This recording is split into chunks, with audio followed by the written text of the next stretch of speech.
بقى اسلم على ابويا وانا رايح بقى الاردن، اوصي على عيالي وعلى مرتي، توكلنا على الله. مع السلامه يابا.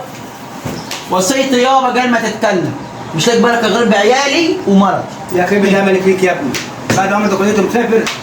هات بوسه يابا قال ما حد يصحى من الجماعه.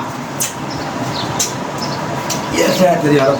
هتوحشني والله. ان شاء الله ان شاء الله ما اشوفش وحش باذن الله. ان شاء الله ويا رب. امان عليك، واخد بالك من نفسك. اكتر من كده انت يعني جيب تلاقي حاجه عشان معلش يابا بقى.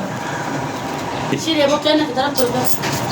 اهم حاجه تاخد بالك من نفسك يا ابني هنا. غربه مره يابا، عامله حامي والله. عامله حساب يابا. شيل بركه غير بعيالي. عامله حساب. ايه دي؟ غربه مره، كل ما بص تلاقي الحته مره شويه سكر في حنكك وهيبقى حلو ماشي. لا والله يابا. لا لا لا ايوه اختراع ده. وادي الهويه اهي بتاعت بص العباره اهي. يلا مصطفى انت اللي مخترع الحاجات دي ولا؟ جميله ان شاء الله اهي العباره. هتاخد الشنطه؟ دي الهويه بتاعتها. انت عارف انا عملت عشان اسافر؟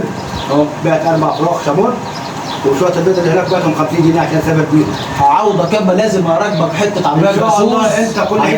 انت كليتك مش عوض، انا عايزك تقول من البلد دي. لا بس اهم حاجه بس لما امي تصحى ما حدش يعرف في البلد ان شاء الله علشان ايه التريقه والكلام. لما توصل ان شاء الله مصر ان شاء الله هتاخد بالك كليتك. خلاص شويه.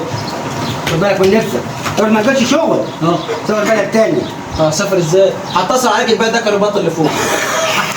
ماشي؟ سيبك من الوضع اللي انت فيها دي. ليه؟ يا حبيبي يا والله هتوحشني. بحن عليك يا هتوحشني والله. انا ما شفتش.